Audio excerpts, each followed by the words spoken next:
안녕하세요. 유철원 변호사입니다. 저희 사무실은 생활사건을 많이 맡고 있는데요. 배우자의 불륜을 이유로 한 위자료 청구 소송 또는 이혼 소송을 의뢰하시는 분들도 많습니다.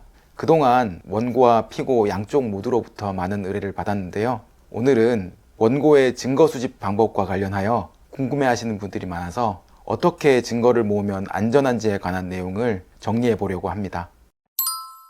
일단 상간소송에서는 원고의 증거 수집이 매우 중요합니다. 원고 측에서 피고가 상대방이 배우자 있음을 알면서 외도했다는 사실을 증명할 책임이 있기 때문입니다. 흔히 외도는 성행위만을 생각하기 쉬운데 판례는 부정행위의 개념을 상대적으로 넓게 보아서 성행위에 이르지 않더라도 부부간의 신뢰를 깨는 행위 일체를 부정행위에 포함하는 것으로 보고 있습니다. 일례로 육체적 관계 없이 애정 섞인 전화나 문자 등을 주고받은 사건에서 법원은 피고가 원고에게 600만 원의 위자료를 지급하라고 판결하기도 했는데요. 이 판결은 부정행위의 범위가 넓은 것을 의미하기도 하지만 다른 한편으로는 원고가 육체관계를 증명하지 못하고 자주 연락한 사실만을 증명한 경우 위자료 액수가 대폭 감액될 수 있음을 의미하기도 합니다.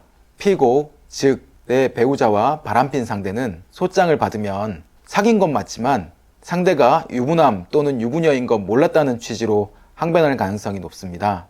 이때 상대가 배우자 있음을 알면서 외도했다는 사실을 원고 측에서 증명하지 못하면 피고의 책임이 부정될 수도 있습니다. 결국 소송에서 가장 중요한 것은 원고의 증거 수집 능력입니다. 저는 상담 때 이런 증거가 없으면 소송이 힘들다고 안내드리는데요.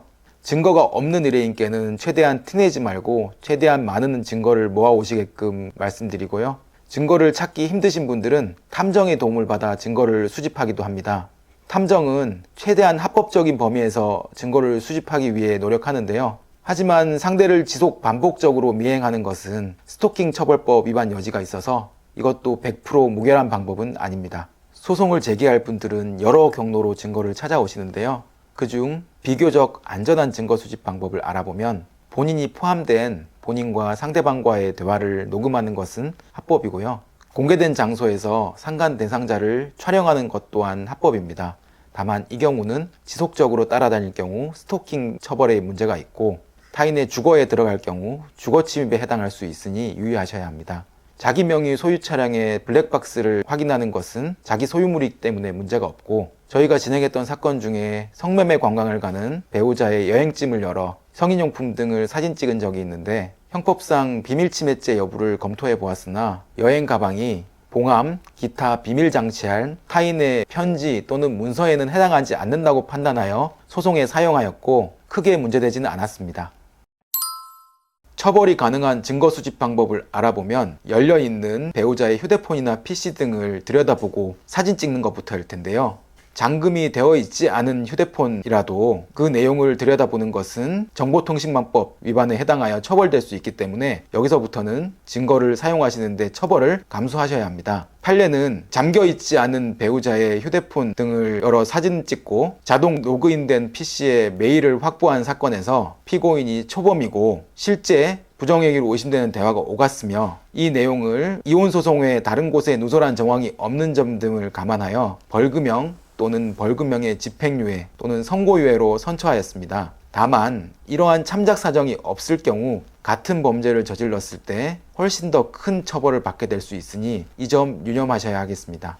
여기서 더 나아가 배우자의 휴대폰이나 PC 등의 잠금 장치를 풀고 내용을 볼 경우 형법상 비밀침입죄 등이 적용되어 처벌되는데요. 판례는 열려있는 휴대폰 등을 본 것과 마찬가지로 이 경우에도 초범이고 특히 참작할 만한 사정이 있는 경우 주로 벌금형으로 판결하였습니다. 그런데 배우자 몰래 배우자 차량 등에 GPS 등을 설치하는 경우부터는 처벌이 달랐는데요. 탐정사무소에서 이런 일을 업으로 할 경우 위치정보법 위반에 해당하여 실형이 선고되기도 했고요. 탐정사무소에 의뢰한 의뢰인들도 200에서 300만 원의 벌금을 선고받기도 하였습니다. 스스로 GPS를 설치한 경우 벌금형이 선고되기도 하였으나 대부분 GPS는 녹음기와 함께 설치하기 때문에 녹음기와 GPS를 함께 설치한 경우는 초범이어도 징역이 구형되고 집행유예가 선고되는 경우가 많았습니다. 가장 중하게 처벌되는 것은 본인이 포함되지 않은 타인 간의 대화를 녹음하는 것인데요. 도청기 등을 설치하는 경우를 말씀드릴 수 있습니다. 그 경우는 초범이어도 징역이 구형되고 집행유예가 선고되는 경우가 많았습니다. 오늘은 배우자의 부정행위 증거 수집에 관한 위법 여부에 대하여 말씀드렸는데요. 결론은 상간소송에서는 원고의 증거 수집이 중요하다는 것과 다른 건 몰라도 배우자 몰래 차량 등에 GPS를 설치하거나 본인이 포함되지 않은 타인 간의 대화를 녹음하시는 것은 절대 신중하셔야 한다는 것입니다. 더 궁금하신 점은 댓글로 남겨주시면 답변 드리도록 하겠습니다. 감사합니다.